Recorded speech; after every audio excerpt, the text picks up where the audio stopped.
It has been a little bit since I've done a video like this where I talked about NASCAR and the world of NASCAR, and this one's either going to be about the Dover race itself. I don't have much to talk about with the Dover race itself. I didn't really enjoy it that much. It wasn't, in my opinion, it wasn't a good race. Um, and it was just kind of, I don't go into a Dover weekend expecting much, and it honestly didn't fall that far below expectations. So it was kind of what I expected out of a Dover race anyway. Hendrick getting 1, 2, 3, 4 was really cool to witness. I've never seen that happen. Obviously, it almost happened in 2019 with JGR at Richmond, but then Jones got DQ'd. So it was cool to see it happen. Sometimes there are things of dominance that you like to see happen at one point in your life, and that was one of them that I had not seen. It hadn't happened since 2005 with Roush at Homestead, so it was very cool to see happen here at Dover. But so I wanted more talk about the good race poll, the Jeff Gluck good race poll. The last I checked, it was at 62% yes, 38% no. Now, the good race poll has always been a huge kind of topic to talk about on Mondays and Tuesdays after a race weekend. Basically, like, let's see how these races stacked up, and normally you can kind of guess a trend. The unique tracks like the Bristols and Talladegas and Daytonas and Watkins Glens and Martinsvilles, Darlingtons, road courses, all these different tracks, they're normally at the top, while you have tracks like the intermediates or the 2 milers or stuff like that, they're kind of a little bit lower. So it's always interesting to see where stuff falls in and how some different types of tracks correlate to each other. And normally from year to year, you kind of look at it and you kind of look at the historical data from certain tracks and you look to see where this one might average out. Dover has always been one where it hasn't been that good in polling. The only one that really polled well was the 2016 spring race, which in my opinion is still overrated in people's minds. It was a decent race, but it wasn't anything amazing. So, I feel like that gets overcredited a lot of times, mostly due to the last run and the major crashes that it saw at the end. Now, this race that just happened at Dover, was nothing to write home about at all. You look at the passing stats for the race, it had 659 green flag passes for all green flag laps. That is not quality passes. That is literally if you pass someone from 28th to 27th, that is a pass. It had 659 of those. That is 1.8 average per green flag lap. That means just under 2 passes happened every green flag lap. That is the lowest I can say has happened in quite some time. It is the lowest in Dover history. I don't know the last time a race was that low in terms of passing. I think the previous low for Dover was the 2015 fall race where Harvick led over 350 laps en route to winning, and the only real cool thing that happened during it was Dale McMurray battling for the transfer spot in the chase. This race was uncharacteristic. It was very, very low, even for Dover standards, in terms of green flag passes. There was not much of it. The Hendrick cars were really, really good after that competition caution came out. The Hendrick cars were really good. Larson was outstanding, and really, all of them were pretty equal on speed. I mean, I think if you put any one of those four out front, they would have won the race. They were just that equal on speed, and then you get to a track where it's hard to pass as is, no matter what package you put out there. It's hard to pass at Dover. Sometimes the groove widens out. It did a little bit yesterday, but then at points it just kind of seems like it falls around the bottom, and it's very hard to make passes work on the top. We kind of saw that at the end of the race on Sunday. So the interesting aspect is one team dominated, got 1, 2, 3, 4. One driver led over 250 of 400 laps. There were so few passes that it is a new record low for the track, and yet it still has a 62% yes, which is astounding to me. It's something that I can't wrap my head around. And the first thing you maybe think of is, well, look at the team that got 1, 2, 3, 4, and that's true. Hendrick Motorsports is maybe the most popular team in NASCAR. They also have Chase Elliott, the most popular driver. Bowman is pretty popular. Larson, in his return, is very mixed, but still has a good fan base behind him. And William Byron, I mean, he's not really popular, but does have some fans there. So Hendrick Motorsports has some decently popular drivers. And if those drivers do well, you would expect the pole to then increase. It naturally happens. Kind of same thing with Kyle Busch and Martin Truex Jr. and Joey Logano and Denny Hamlin. All these drivers that win, right, and they're not liked. Well, those races tend to pull a little bit worse than what they maybe should. But I mean, so you look at that. Hendrick got 1, 2, 3, 4. But I also go back to 2018, right? Chase Elliott stole a win at Dover in 2018 from Kevin Harvick and them. But the race still only got 60% yes. And even look at Kansas from that same year, where Chase once again stole it from Harvick. That race only got 50-50. So Chase Elliott, the most popular driver, didn't really change it that much. I mean, there is a little bit of a trend, though. Obviously, there are some drivers that win, and then they tend to pull worse with their wins. But the thing that really surprises me is you go and you look at Darlington, right? Darlington, that just happened. In my opinion, it was a good race. At worst, I would give it a 7 out of 10. I would probably give it somewhere around a 7.5 and 8 out of 10. At worst, it's 7 out of 10 I would give it. But you look at the stats from that race, not even the stats, but you just look at what happened during that race, and it is something that should not be liked. It had long green flag runs. Martin Truex Jr. dominated the race. There was cars that weren't really near each other. The lead was at points 10 seconds, and it was a Truex-dominated win with, not many battles up towards the front. Yet that race still got a 72.4% yes. So how did that get a 72.4% yes if it had all the likings of a race that should have been pulled bad? That makes me think that Dover getting what's looking like it's going to be about 62% yes. This is making me thinking that NASCAR's fan culture is changing. NASCAR's fan culture is possibly growing tired of the gimmicks, especially after Kevin Harvick lost the championship last year. Not only lost the championship, didn't even have a chance at Phoenix for the championship. In my opinion, over the past few years, NASCAR fans have maybe grown tired of the gimmicks in the sport and have resorted to liking the more natural races, the races that play out that are put in the driver's hands and aren't decided on a super speedway style restart with 2 to go, which leads to another caution, leads to another one, like we saw at Kansas, where Kyle Larson had the best car there, would pull away by seconds, was one of the only drivers that could do that during the race, and one of the only drivers that could pass other people for the lead during that race. His car was that good. But on a restart, with a 550 horsepower package with those big spoilers, it is basically a super speedway restart. You could get penalized for being too good on restarts now with that package. That's just how it is. That's how it works. If you get too good of a restart, they could gang up on you and pass you. If you're up front and no one wants to push you, you will not win that race. It is that simple. Kyle Larson got shuffled back and could never get the lead back. So, have fans grown tired of the constant gimmicks that NASCAR has provided?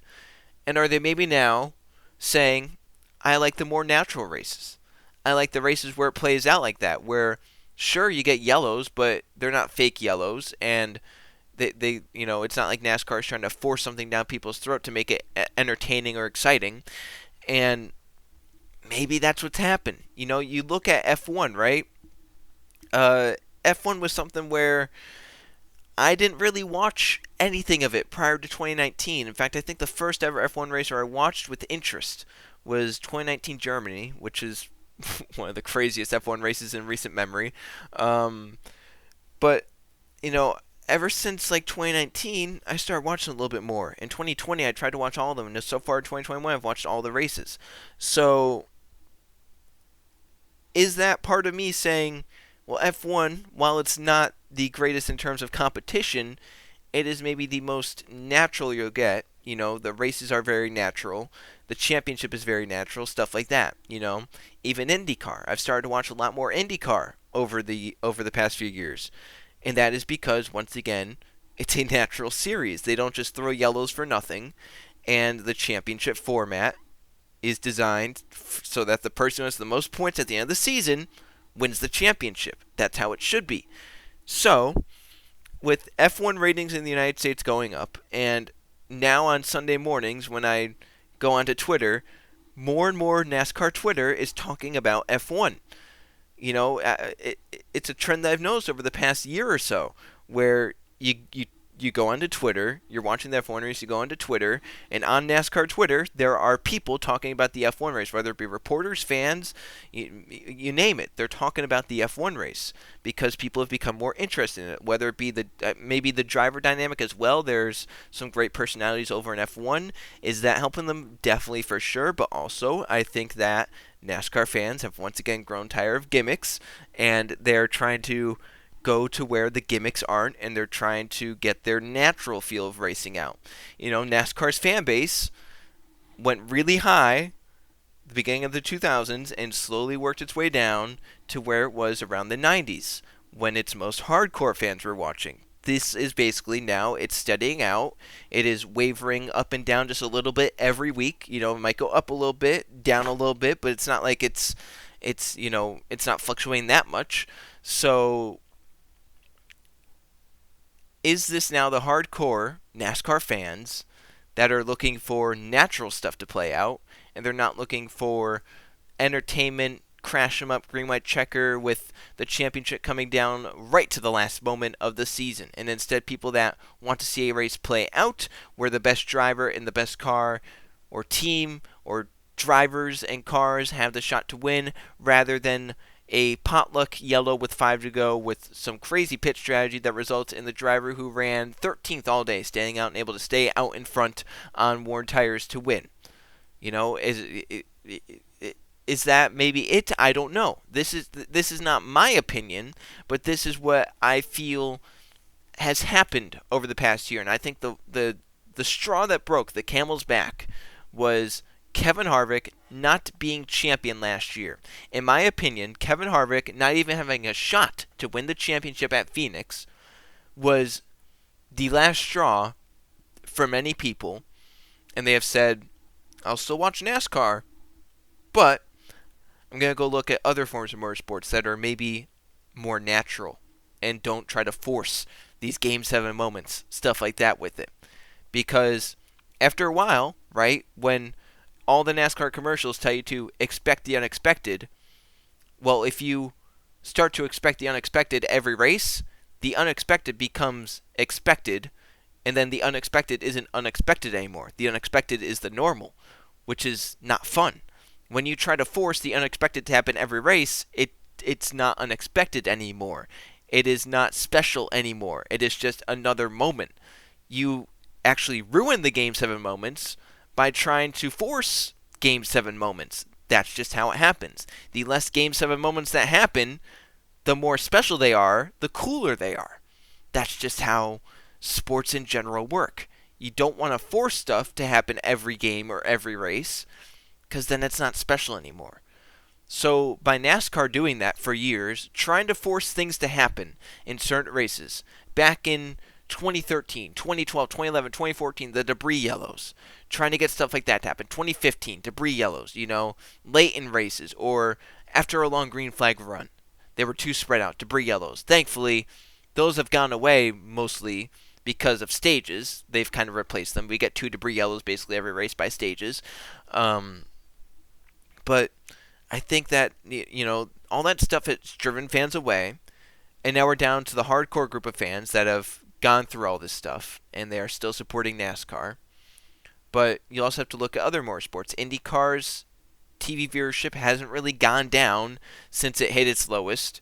It's gone up a little bit, if that. F1's still doing fine in terms of viewership.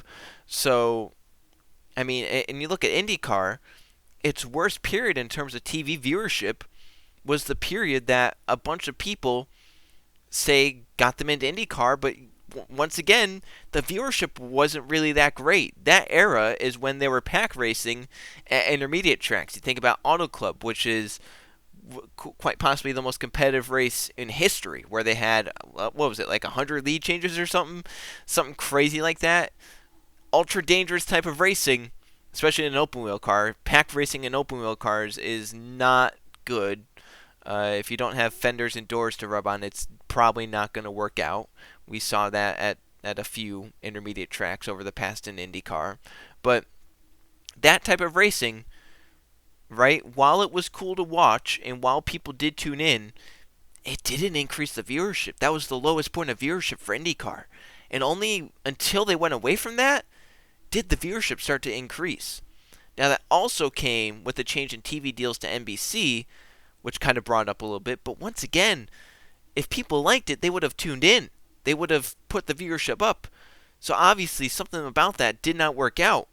And I think that's something that NASCAR needs to look at, is that the stuff they're doing now to try and help the racing and try and help the viewership and try and make it more exciting, it's only hurting them, it looks like. Because with seeing a Truex dominated race where he had at points 10, 11 second leads over second place, granted there were still battles happening back in the pack, but normally when a Truex win is dominant like that, the Jeff Gluck rating, no matter how good the race was, is lower than it should be. Because that's just how it is. People see Truex won and dominated, leading most of the laps. They will vote no on it. It's normal. But when you see a Truex dominated Darlington race get over a 70% on a Jeff Gluck poll, that's when you stop and think, are these fans starting to want these not clean races, but natural races? These races where you don't have to expect the unexpected all the time. And if the unexpected happens, then it's cool. Then it's amazing and spectacular and different and not just more of the normal. Because, once again, making the unexpected the normal is not good. That only hurts the unexpected moments in the sport. So, I mean, once again, I think Dover is definitely mixed between Hendrick fans. I've also seen some people say they only voted yes because it was the 750 package and not the 550 package, which, once again, I think that's a little ridiculous as well. If you vote yes just because your team did well, that's a little shameful. If you vote yes just because of the package, that's also shameful. That'd be like people just voting yes because it was the 550 package. It makes no sense, really. I understand why. I mean, the 750 package I definitely prefer at every track. But I mean, I didn't vote yes for Dover because they ran the 750 package. I voted no. I will openly admit I voted no on the Dover race.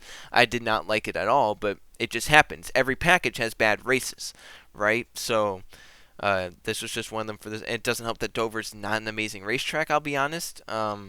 It's not one of my favorites. It's, in fact, my least favorite 1 mile track that's on the schedule. So that's how I feel about Dover. So I'm interested, is this the turn of NASCAR fans and what they want to see? And maybe that's what it is. Maybe they just maybe people saw what they needed at Darlington, and that's why they voted. Maybe Dover is just because Hendrick and obviously the 750 package loyalists. But I think it'll be interesting to watch out in like future races if stuff just kind of stays natural, especially at a track that uses this package. I think one that's going to be perfect to watch out for is Nashville. That track is also not something I'm really looking forward to. I think it'll be interesting to see a cup race there, but it's not something I'll be looking forward to. But it'll be run with this package, the small spoiler and 750 horsepower.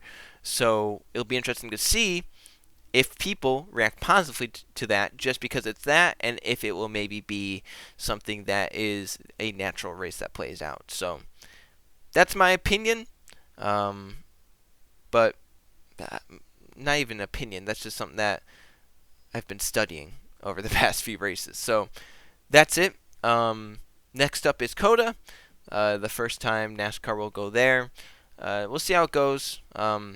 Obviously, I don't really want to judge something before it happens, before I see how it works, and maybe before I see how it works 2 or 3 times, because you also can't just judge something off one thing.